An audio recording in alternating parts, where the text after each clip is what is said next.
Bonjour et bienvenue à tous pour suivre ce nouveau webinaire qui va pouvoir démarrer. Donc la thématique du jour sera l'optimisation des dashboards tableaux au service de vos utilisateurs. Avant toute chose, avant de commencer, laissez-moi vous présenter nos intervenants. Larbi Rabi, qui est business developer chez Midral, et Blandine Pelot, experte avant-vente chez Midral, et qui rentreront plus en détail sur cette présentation aujourd'hui. Voici l'agenda que nous allons suivre pour ce webinaire d'une trentaine de minutes. On vous présentera de façon succincte Midral, l'écosystème analytique, et nous verrons plus en détail avec une démo concrète notre approche qui permet de répondre aux problématiques liées donc à vos tableaux de bord. Donc n'hésitez pas à formuler vos questions tout le long de la présentation dans l'espace chat. Voilà, donc sans plus attendre, Larbi, peux-tu nous présenter Midral? Donc, concernant Midral, on est donc un pure player de la data. En tout cas, on est un cabinet de conseil spécialisé en valorisation de la donnée. Ça fait plus de 10 ans qu'on existe et on est aussi organisme de formation, ce qui nous permet d'accompagner les utilisateurs dans leur autonomie au quotidien et dans l'utilisation des solutions BI et Analytics.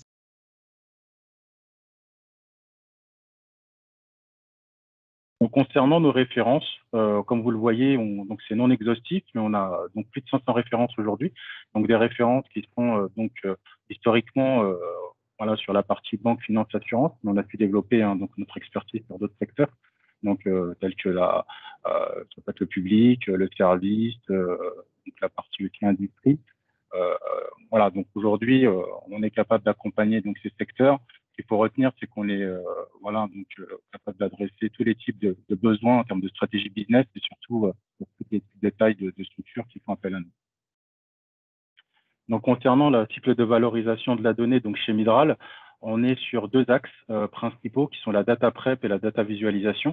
Mais avant ça, on va s'attarder surtout sur la stratégie business. C'est ce qui nous anime, hein, de vraiment comprendre le business de la société qui fait appel à nous, de comprendre ses enjeux, métiers aussi. Et donc, par cela, on va partir sur nos fondamentaux, qui va être surtout de comprendre la donnée, qui est liée justement à ce besoin donc d'amélioration, de performance sur le côté business. Donc, toujours en adéquation avec les besoins métiers.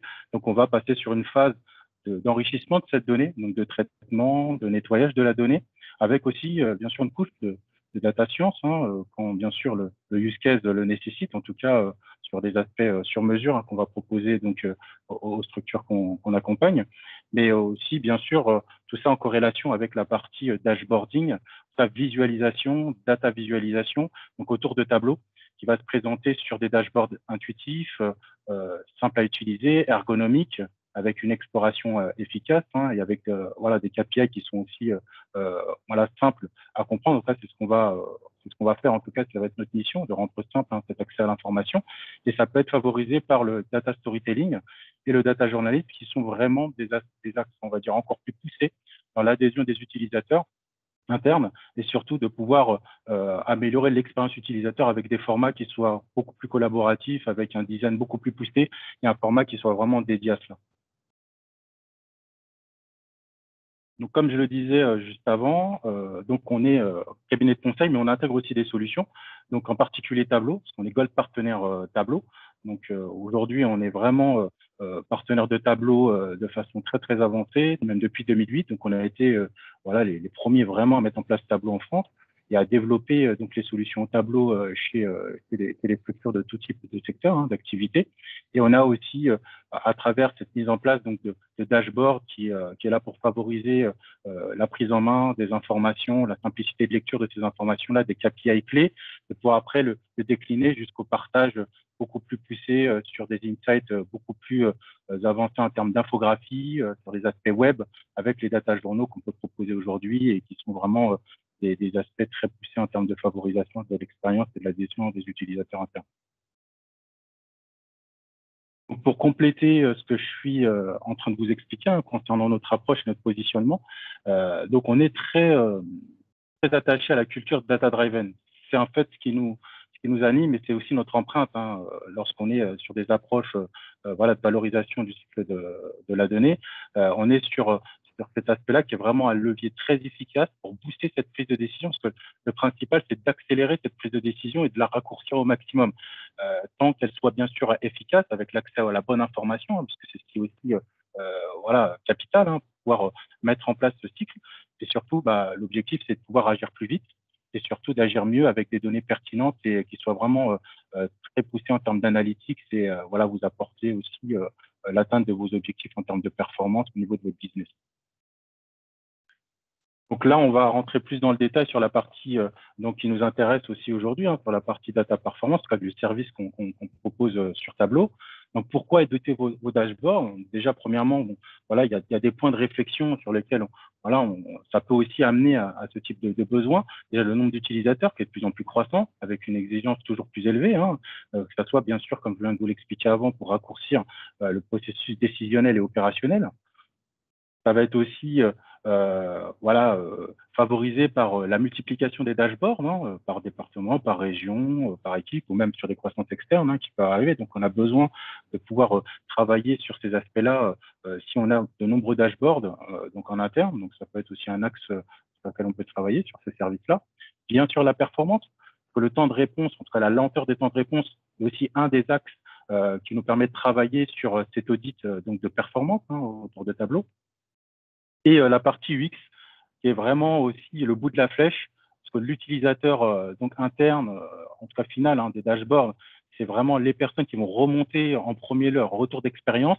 Et il faut qu'ils soient vraiment en adéquation avec leurs attentes en termes du UX, en tout cas en termes de présentation et voilà, de mise en place de design aussi la partie dashboard sur Tableau. Donc, pour cette partie donc d'audit, on a la partie contexte qui vient compléter ce que je viens de dire.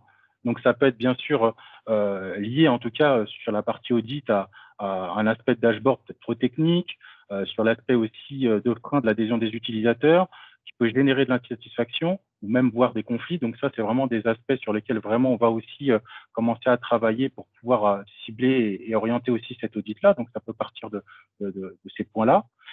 Et comment on va le faire? On va le faire déjà en ciblant les tableaux de bord, hein, les plus pertinents, en tout cas ceux qui sont les plus cibles, pour pouvoir améliorer cet aspect de performance, de travailler aussi cette approche de façon agile, définir donc ces axes d'amélioration et de mesurer donc la progression en termes de performance et aussi de retour d'expérience ou de niveau voilà, de satisfaction au niveau des utilisateurs. Donc pour appréhender cela, on va avoir deux angles d'attaque, on va dire, hein, donc pour appréhender donc ce service de performance pour Tableau. Donc on va déjà s'atteler sur la partie serveur, qui va être en fait la rampe de lancement. Hein. Tout part de là aussi. On donne une vision très périphérique de l'utilisation des dashboards. Donc on va s'atteler à mesurer, à ressortir des indicateurs clés qui nous permettront nous de pouvoir après mettre en place le plan d'action qui va bien. Donc on part déjà sur la partie serveur avec ces indicateurs, voilà, vous voyez, et on va le mettre en corrélation avec la partie desktop. On va aussi ressortir des indicateurs sur l'utilisation faite des dashboards, quel type de données sont donc croisées par rapport à l'accès donc de ces dashboards en mode desktop, donc sur les aspects aussi qui sont en corrélation avec la partie serveur. On peut partir sur les champs calculés, sur des feuilles.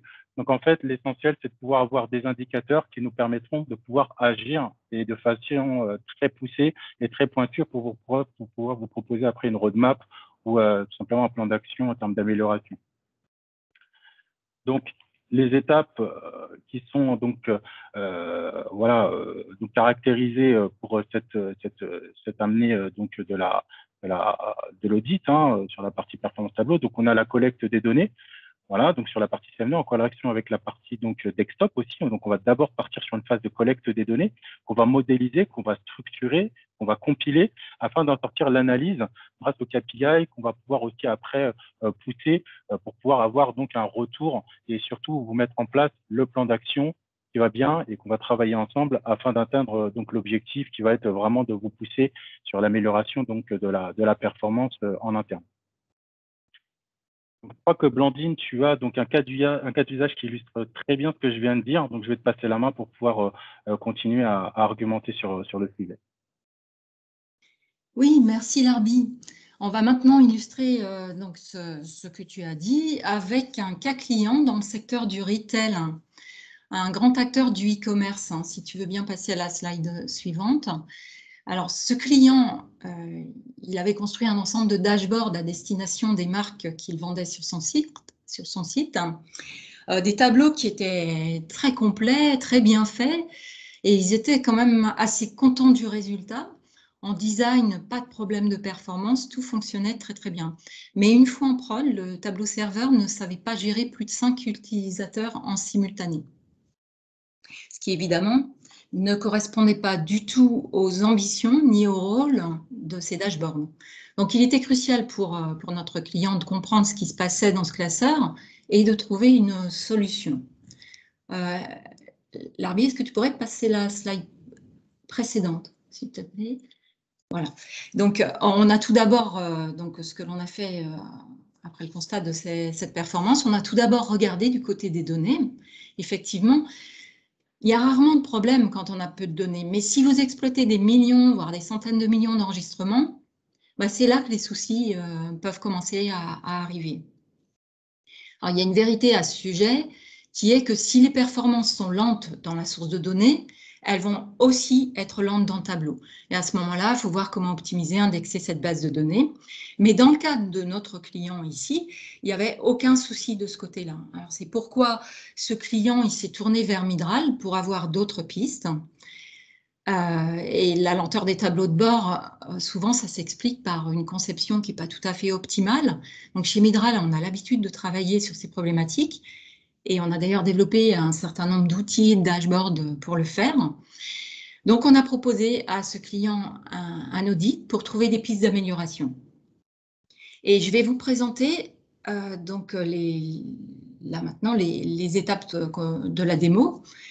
Alors, avant de vous présenter ce que l'on a fait pour ce client, donc ce client, lui, évidemment, il savait exactement quel dashboard auditer. Il les avait ciblés, mais ce n'est pas toujours le cas. Parfois, on peut avoir un dashboard qui fonctionne plus ou moins. On n'en est pas informé directement, d'où la nécessité de pouvoir repérer ces différents dashboards et évaluer factuellement la nécessité d'intervenir dessus.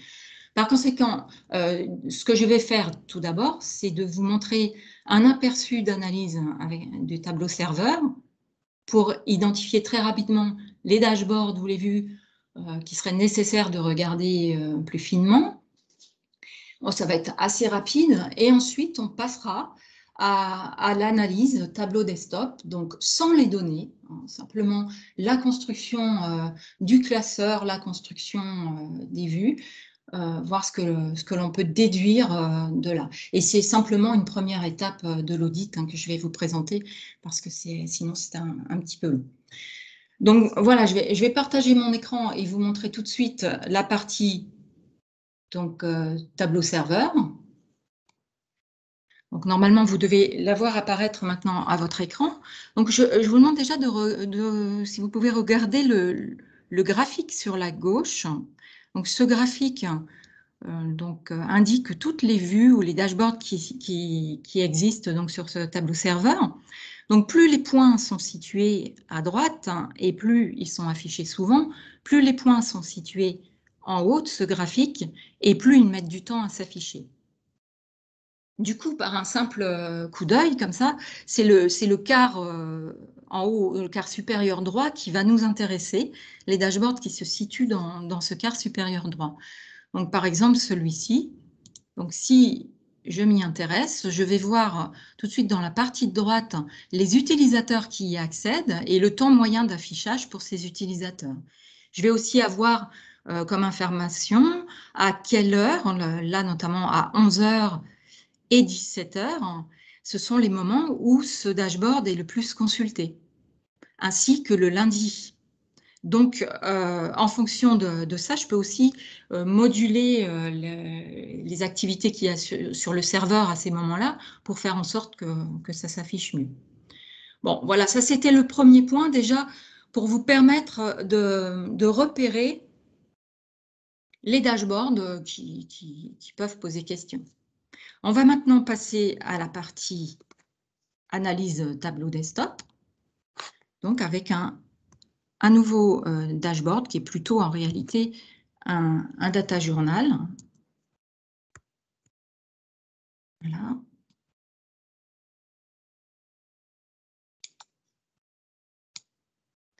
Donc, ce data journal donc, qui s'appelle StoreCare, hein, donc le data journal de le StoreCare, c'est le classeur de notre client. Donc, ce classeur, on va déjà faire une première passe, hein, un premier tour de ce data journal. On va le parcourir rapidement et voir déjà les points qui constituent le classeur. Donc, on voit déjà ici 4 data sources, 71 feuilles réparties dans, on le voit ici, 6 tableaux de bord. On a 308 champs, dont 42% de ces champs sont des champs calculés, les autres étant les dimensions et les mesures. Alors, ce que vous voyez donc à droite, c'est un champ calculé. C'est le champ calculé le plus complexe, entre guillemets, qu'on a détecté dans ce classeur. Donc, vous le voyez, hein, il y a plusieurs imbrications. Ce champ fait appel, donc on le voit, ce champ calculé fait appel à d'autres champs calculés en jaune. En rouge, on a les paramètres. En bleu, les mesures. En vert, les dimensions. Donc, il fait appel à pas mal de champs calculés. On voit qu'il y a un certain nombre de niveaux. Il y a 6 niveaux. On reviendra dessus plus précisément tout à l'heure. Ensuite, on voit que dans ce cluster, on utilise 7 paramètres. Les champs calculés qu'on utilise vont avoir, donc les formules vont avoir une longueur de 14K. Et on aperçoit ici les différentes catégories de fonctions qui sont utilisées. Donc les fonctions logiques, agrégées, etc., avec les fonctions réellement qui sont appelées. En dessous, on va retrouver ici donc, la liste des champs calculés. Donc on ne les voit pas tous, hein, on ne voit que ceux qui sont les plus longs, là en l'occurrence. Et un petit peu plus bas, on va retrouver les champs qui sont les plus utilisés dans le dashboard. Donc là, déjà, ce que l'on peut dire, c'est que c'est des champs calculés. Ils figurent en jaune. Donc, c'est eux qui sont le plus utilisés dans le dashboard, dans le classeur, pardon. On a également l'information sur les champs qui sont utilisés de façon indirecte. Alors, les champs utilisés de façon indirecte, c'est ce que vous allez utiliser, par exemple, quand vous voulez mettre en forme, mettre de la couleur, mettre des étiquettes, les utiliser dans les infobules. Donc là, par exemple, on voit que la fonctionnalité texte, étiquette est beaucoup utilisée. On a également les filtres d'action. Ici, il y en a 24 et 3 appels à des liens URL. Et on constate que dans les catégories d'usage de champs, bah, la fonctionnalité texte, comme on l'a vu, elle est très utilisée. Alors, on va remonter dans ce data journal pour voir un petit peu plus précisément les choses. Donc, on a vu tout à l'heure qu'il y avait des champs inutilisés. Il y en a 30%. Donc, ces champs, dès maintenant, on peut les filtrer pour ne visualiser que ceux qui sont utilisés. Alors, sachez qu'une recommandation de tableau est de ne pas travailler avec des données qu'on n'utilise pas, aussi bien au niveau de la granularité des données que des champs référencés dans les feuilles. Donc, ce qui fait que, si vous le pouvez, masquez les champs qui sont inutilisés. Alors, une des premières choses qu'on va constater ici, c'est que les dashboards ne respectent pas non plus les préconisations de tableau. Alors, vous voyez ici des dashboards avec 18 feuilles, 22 feuilles. La préconisation de tableau, c'est de ne pas dépasser 8 feuilles par dashboard. Alors, c'est vrai qu'on le déplace facilement, on va à une douzaine, une quinzaine. Au-delà, il faut faire attention. Il faut un nombre excessif de graphiques dans un seul tableau de bord, ça peut impacter les performances. Donc, dans ce cas-là, peut-être qu'il peut être nécessaire de scinder les dashboards en deux en recherchant avant tout la simplicité. La simplicité, c'est ce que préconise un tableau. Et c'est souvent ce qui est le plus efficace. Alors, revenons maintenant au champ qui est calculé, au champ calculé ici à droite. Alors, c'est un champ calculé qui est tout simple. Hein, vous le voyez ici, sa formule, c'est simplement un ratio.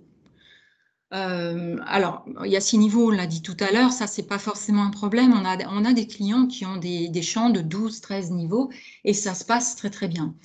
Par contre, si on regarde un petit peu plus précisément, on voit que donc, ça fait appel à des champs calculés qui sont imbriqués. Alors, les champs calculés en live, ça peut parfois poser problème. Ça fonctionne un petit peu comme des poupées russes et plus ils contiennent de couches, plus leur décompression et leur construction vont être lentes. Alors, typiquement, pour les vues de production, comme c'était le cas ici, c'est des calculs qu'il faudrait plutôt faire en amont au sein de la base de données, si c'est possible, pour réduire les opérations que Tableau doit réaliser. Alors, une autre chose par rapport à ce champ calculé, c'est, on voit ici dans le plus bas niveau qu'il utilise un filtre, qui s'appelle filtre Tableau d'ailleurs, qui est un filtre utilisateur. Il fait appel à la fonction username. Alors, le filtrage utilisateur, c'est peut-être pas sa place ici dans le niveau le plus bas. Probablement, il devrait être utilisé en filtre feuille et non dans des champs de calcul imbriqués, parce que qui dit filtre utilisateur dit aussi recalcul à chaque changement d'utilisateur, combiné avec des champs imbriqués, ça ne fait pas toujours très bon ménage. On reviendra dessus après, on va continuer à dérouler un peu le dashboard. On va s'attarder aux champs les plus longs qui contiennent les calculs les plus longs. Donc, par exemple, le champ delivery status ici, c'est une très longue chaîne et champ calculé composé uniquement de dimensions et de mesures. Dans ces cas-là, c'est pareil, on va préconiser plutôt de les précalculer en amont et n'ont pas vraiment lieu d'être ici. Et ça va être la même chose pour le champ catégorie que vous voyez ici. Ce champ calculé, c'est des champs calculés pour des regroupements ou pour des alias, hein, ça correspond exactement aux alias de tableau. Eh bien, ces champs-là, surtout s'ils sont utilisés dans des filtres, il va falloir plutôt les mettre en data préparation. On va regarder maintenant par rapport aux fonctions mêmes qui sont utilisées. Alors, si je regarde dans les fonctions agrégées, par exemple, là, ici, j'ai le count des. Ça, c'est des valeurs de comptage distinctes. C'est l'un des types d'agrégation qui est le plus lent dans quasiment toutes les sources de données. Donc, ce type d'agrégation, il faut l'utiliser avec parcimonie. Il faut faire attention. De la même façon, là, ici, je vais avoir average, la moyenne, qui va me permettre de calculer un temps de réponse. Alors, ce temps, on l'a en secondes, on va l'exprimer en minutes. On fait ce calcul-là ici, vous le voyez. Ça, c'est pareil, c'est un calcul qu'il vaut mieux faire en amont. Alors, en regardant les autres fonctions qui existent, là, par exemple, je vois que j'ai utilisé le else if en un seul mot, et non pas le else if en 2 mots. Ça, c'est préférable, donc rien à redire à ce sujet. C'est vrai que si on avait un else if en 2 mots, là encore, ça demanderait une instruction, enfin, on aurait une instruction imbriquée if qui calcule une seconde instruction if plutôt que d'être calculée en tant que partie de la première. Donc là ça compliquerait les choses. Donc ici, tout va bien. On peut aussi regarder au champ load, ces champs. Donc, plus votre calcul va posséder une granularité élevée et plus ils vont être lents. Donc, on peut aussi y faire attention. Et également, les appels aux fonctions str, string, pour changer des booléens, par exemple en chaîne de caractères. Il faut avoir en tête que les machines, elles analysent toujours plus facilement les nombres et les booléens que les chaînes de caractères. Là, il n'y en a pas ici. On fera aussi attention aux fonctions date du genre now, qui elles sont aussi très consommatrices.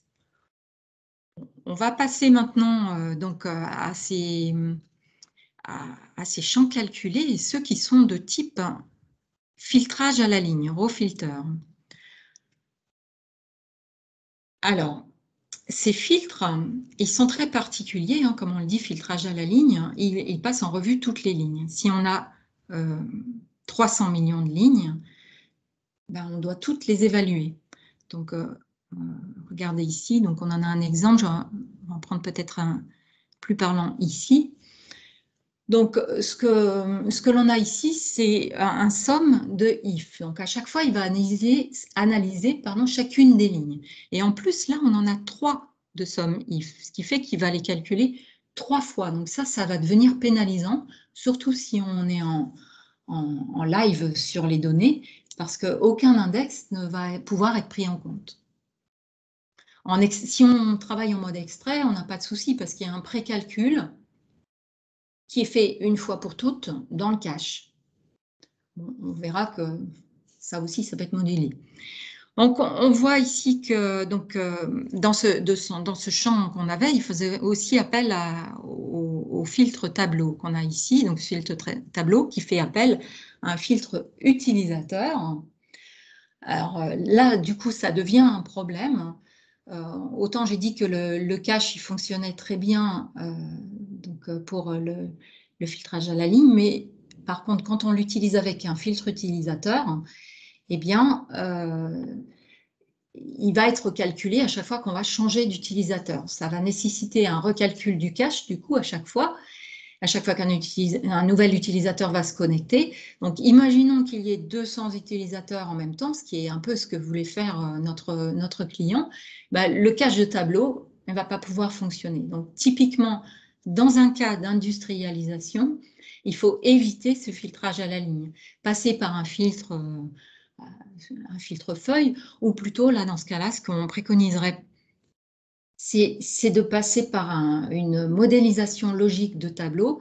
Par exemple, travailler avec un modèle logique sur 2 tables, une filtrée avec un filtre utilisateur par rapport par exemple à la marque, dans le cas où on est, et l'autre non filtrée. Et ça permettrait d'avoir des performances meilleures normalement. Donc, je vais passer maintenant à la partie donc utilisation des champs calculés. On va regarder plus précisément, par exemple, celui-ci qui est le plus utilisé dans 67% des dashboards. Donc, je vais le regarder plus précisément ici. Alors, ce champ, je retrouve, comme on a dit tout à l'heure, la fonctionnalité CountD. Donc ça, c'est quelque chose qui peut être pénalisant, comme on l'a dit, très consommatrice. On voit aussi qu'elle fait appel au filtre tableau, toujours. Donc là, on est encore dans la même problématique que ce qu'on a défini auparavant. On va en examiner, par exemple, un deuxième ici. Donc, pareil, le champ calculé en lui-même est très, très simple, mais par contre, de nombreux champs imbriqués avec toujours ce fameux filtre utilisateur, donc là, qui va pénaliser une fois de plus la performance. Donc, je vais m'arrêter là en termes de dashboard. C'était en fait une première partie d'audit. Ah oui, je vais quand même préciser une dernière chose qu'on n'avait pas vue sur ce tableau. Ici, donc, dans le champ calculé utilisé indirectement, on a vu que ShopID est beaucoup utilisé dans les textes et dans les étiquettes. Petite remarque à ce sujet. Si vous faites des manipulations de chaînes de caractères, comme on l'a dit tout à l'heure, c'est assez coûteux. Si vous le faites pour vos étiquettes, par exemple, mettre en forme des entêtes de Cologne sur des données qui sont très volumineuses, la performance, elle peut être impactée. Là aussi, il y a des petites astuces. Par exemple, vous pouvez passer par un fichier extérieur pour contenir toutes vos étiquettes pour qu'elles ne viennent pas surcharger la source de données volumineuse. Donc voilà, pour cette première partie d'audit de classeur, sans les données, on a fait tout ça sans avoir regardé vraiment les données, mais uniquement la conception du classeur. Vous avez vu qu'on a pu identifier plusieurs axes d'amélioration, notamment avec parfois le besoin d'un peu de data préparation, aussi et surtout le besoin de revoir la gestion des filtres. Ça va être quelque chose d'un petit peu général dans les dashboards, parce que Tableau, vous le savez, offre un filtrage qui est très très puissant. Il y a beaucoup de sortes de filtres, un ordre particulier dans lequel il s'exécute, pas toujours celui qu'on veut. Donc ça va jouer sur la performance. Donc attention aux filtres, revoyez-les tous, supprimez ceux qui ne sont pas efficaces ou ceux qui sont superflus. car ils vont venir complexifier vos requêtes et ralentir le rendu. Donc, vous avez vu l'intérêt de passer par...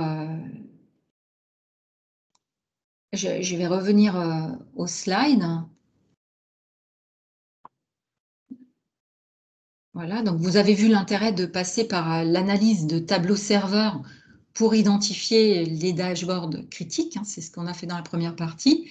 Et puis ensuite, donc on a vu cette partie analyse tableau desktop, hein, enfin une première analyse en tout cas, sans utiliser les données. L'ajustement des performances, on le voit, il est toujours très spécifique quand même à votre contexte, à votre environnement, à vos données, à l'analyse que vous en faites au classeur. Ce qui fonctionne dans un cas ne va pas forcément fonctionner dans tous les autres cas. Donc, n'oubliez pas la data préparation aussi, tester, répéter les diagnostics pour déterminer ce qui fonctionne dans votre cas spécifique. Et petit à petit, vous allez pouvoir comme ça améliorer la performance de votre dashboard. En tout cas, c'est ce qui s'est passé pour notre client qui peut aujourd'hui utiliser pleinement son dashboard, donc en utilisation simultanée. J'espère que cette démo, elle vous a plu. Et Sylvana, je te repasse la main. Oui, merci Blandine pour cette démo. J'ai une première question. Quelle est la durée pour déployer ce type de projet? C'est peut-être une question à laquelle l'Arbi peut répondre. Oui, bien sûr. On est sur 4 jours en tout cas pour déployer ce type de service, hein, donc sur la partie audit de performance. Donc voilà, on aura le plaisir de pouvoir vous accompagner sur tous les aspects, sur tous les steps qui a été bien illustré par la démonstration et par le cas d'usage de Blandine. Merci Larbi. Vous nous dites, alors c'est une deuxième question, vous nous dites qu'il faut passer par la data prep. Du coup, à quoi sert Tableau? Blandine, c'est peut-être une question pour toi.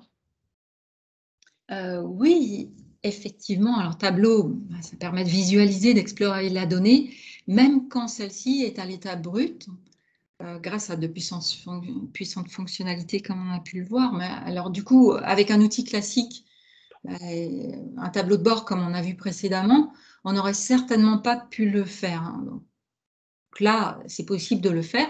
Mais par contre, quand vous allez vouloir travailler avec, vouloir utiliser ce dashboard en simultané avec de nombreuses personnes, à ce moment-là, la data prep, elle a toute son utilité. Il faut vraiment passer par là. Ça fait des dashboards qui sont d'ailleurs beaucoup plus propres, beaucoup plus faciles à mettre en place.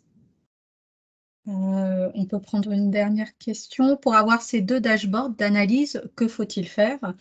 Donc oui, Larbi, comment on peut aller plus loin avec Data Performance? Justement, c'est le sujet de la slide qui va arriver juste après. Donc, voilà, donc pour vous expliquer comment on peut aller plus loin ensemble, on a la possibilité déjà de travailler sur un premier échantillon donc en plus avec voilà un premier stade qu'on peut travailler ensemble gratuitement avec l'envoi de votre dashboard avec le format TWB. Donc ça nous permettra déjà de pouvoir regarder un peu ensemble, et pouvoir obtenir une réponse assez rapide, 48 heures, et pouvoir déjà visualiser quelques éléments de retour qu'on peut faire sur ce premier pas, et ce qui nous emmènera après derrière sur service d'audit de performance sur les jours que je vous ai indiqués pour aller plus loin et approfondir le sujet. Et surtout, ce qui est essentiel, c'est de pouvoir aussi vous proposer donc une roadmap ou un plan d'action pour l'amélioration de la performance autour de Tableau. Très bien, merci Larbi.